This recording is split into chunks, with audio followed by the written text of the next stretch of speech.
Hello and नमस्कार everyone, मैं doctor महिमा भारत होम्योपैथी से। आज हम बात करेंगे अस्थमा से रिलेटेड कुछ डाइट के बारे में जो कि हमें अवॉइड करनी है और जो कि हमें अपनी डाइट में कुछ फूड और कुछ फ्रूट्स को ऐड ऑन करना है। मैंने आपको अपने पहली वीडियोस में बताया कि अस्थमा होता क्या है और वो कैसे आपकी कॉजेज़ उसके क्या होते हैं और साइन और सिम्टम कैसे आते हैं। तो अस्थमा एक रेस्पिरेटरी डिसऑर्डर है जो आपके लंग्स की डिजीज़ है। लंग्स में होता है, फेफड़ों में होता है, उसमें इन्फ्लेमेशन हो जाती है। लंग्स की जो एयर पैसेज है उसकी नैरोइंग होने की वजह से आपको सिम्टम महसूस होते हैं। कफ होता है, आपको ब्रेथलेसनेस होती है, आपको थकावट होती है, वीजिंग साउंड आती है जब आप एक्सपिरेशन करते हैं। तो आज हम बात करेंगे अस्थमा से रिलेटेड कुछ डाइट के बारे में जो कि हेल्पफुल हो सकती है आपकी रिकवरी और आपके क्योर की तरफ आपको ले जाने में। तो ऐसी पहली कुछ आपको प्रिकॉशंस मैं आपको बताऊंगी कि आपको जो डाइट में नहीं खाना है, जो आपको एड ऑन करना है। तो मेरी बहुत कंसिस्टेंट ऑब्जर्वेशन मैंने देखी है पेशेंट्स पर कि डाइट जो होती है किसी भी क्रॉनिक डिजीज़ में या डिजीज़ में बहुत अहम रोल प्ले करती है। अगर आपका ट्रीटमेंट चल रहा है या फिर अगर आप ट्रीटमेंट नहीं भी ले रहे हैं, अगर आप साइंटिफिक डाइट जो कि एक एक्चुअल डाइट होती है, अच्छी डाइट होती है, उसको फॉलो करते हैं, उस डिज़ीज़ से रिलेटेड वो डाइट फॉलो करते हैं, तो वो आपके ट्रीटमेंट, रिकवरी या क्योर में आपकी मदद करता है, हेल्प करता है। तो फिर ऐसा पहला मैं आपको सजेशन दूंगी कि आपको अवॉइड करने हैं कुछ फूड या फिर फ्रूट्स जो कि जिसके लिए आप एलर्जिक हैं।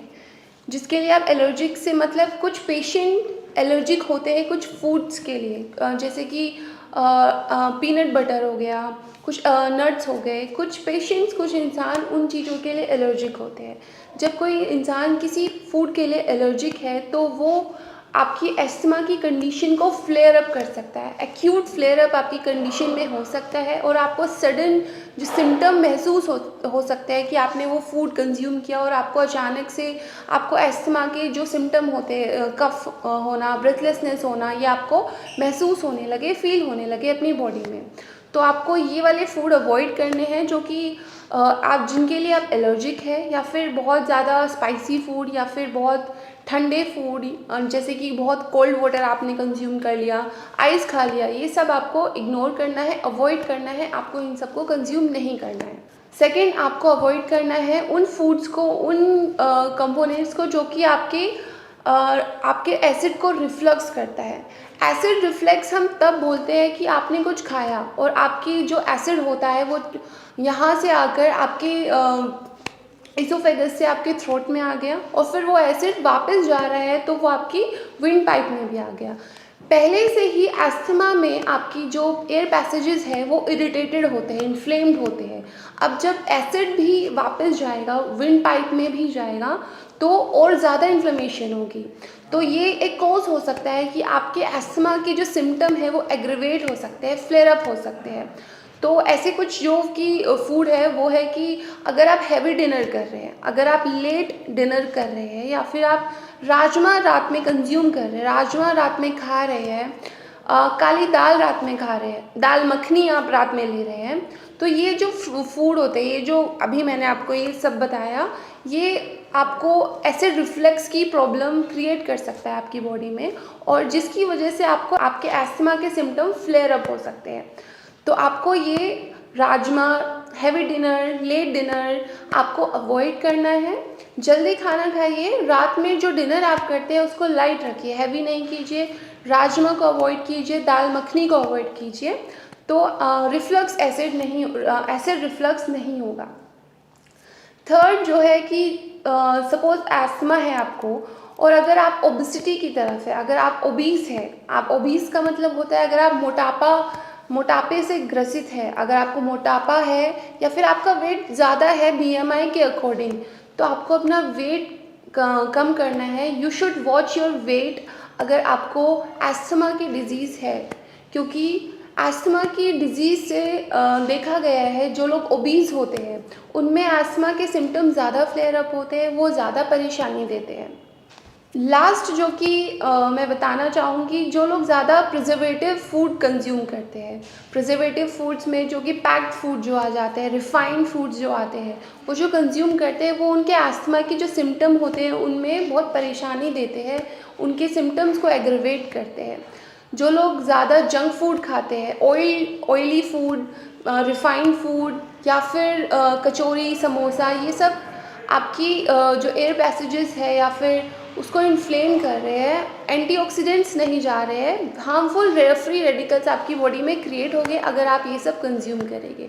तो अगर आप एस्थमा के पेशेंट हैं तो आपको ये सब को अवॉइड करना है अपनी डाइट में, और आपको एक हेल्दी डाइट लेनी है। हेल्दी डाइट से मेरा मतलब है आपको नेचुरल फूड खाने हैं, नेचुरल फ्रूट्स खाने हैं, एंटीऑक्सीडेंट्स को आपको कंज्यूम करना है, आपको वाइटामिन्स लेने हैं। वाइटामिन्स में विटामिन सी आप ले सकते हैं, विटामिन ए आप ले सकते हैं, विटामिन डी आप ले सकते हैं। विटामिन सी ऐसा बोलते हैं कि एस्थमा के केसेस में एस्थमा के पेशेंट को खट्टे फ्रूट्स नहीं खाने चाहिए, बट आप मैंगो खा सकते हैं, आप एप्पल खा सकते हैं, और आप सिट्रस लेमन भी खा सकते हैं। बट उसमें आप वो अगर आप मैंगो या फिर आप ऑरेंज भी खा रहे हैं, अगर आप ये सिट्रस फ्रूट्स को कंज्यूम कर रहे हैं, पर तो ये ज़्यादा खट्टे नहीं होने चाहिए, क्योंकि अगर ये ज़्यादा खट्टे होंगे तो वो आपकी आपके एयर पैसेजेस को इन्फ्लेम करेगा, और इन्फ्लेम होगा तो ऑब्वियसली आपको खांसी आएगी और आपके अस्थमा के सिम्टम एग्रवेट होंगे। तो आप विटामिन सी, विटामिन ए लीजिए, बट वो ज़्यादा खट्टे नहीं होने चाहिए।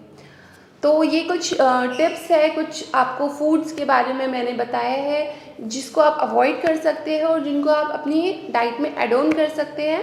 और आप कैरेट खा सकते हैं। कैरेट एक बहुत एनरिच सोर्स होता है विटामिन ए का, उसमें आपको मिलता है बीटा कैरोटीन। आप अपनी डाइट में ब्लूबेरीज़ ऐड ऑन कर सकते हैं। ब्लूबेरीज़ में आपको एंथोसाइनिन मिलता है जो कि हेल्पफुल करता है, वो जो कि एंटीऑक्सीडेंट होता है, वो हेल्प करेगा आपके अस्थमा के सिम्टम को कम करने में। तो ये कुछ आपको फूड, आपको कुछ टिप्स, आपको कुछ राय मैंने दी है जिसको आप यूज़ कर सकते हैं अपनी डाइट में ऐड ऑन कर सकते हैं, डाइट में अवॉइड कर सकते हैं इन कुछ फूड्स को। अगर आप अस्थमा के पेशेंट हैं, अगर आप अस्थमा के सिम्टम से परेशान हैं, अगर आपको अस्थमा परेशान कर रहा है, तो आप मैं डॉक्टर महिमा और मेरी भारत होम्योपैथी मेडिकल टीम को कंसल्ट कर सकते हैं।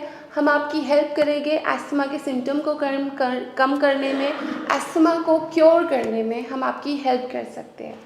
धन्यवाद।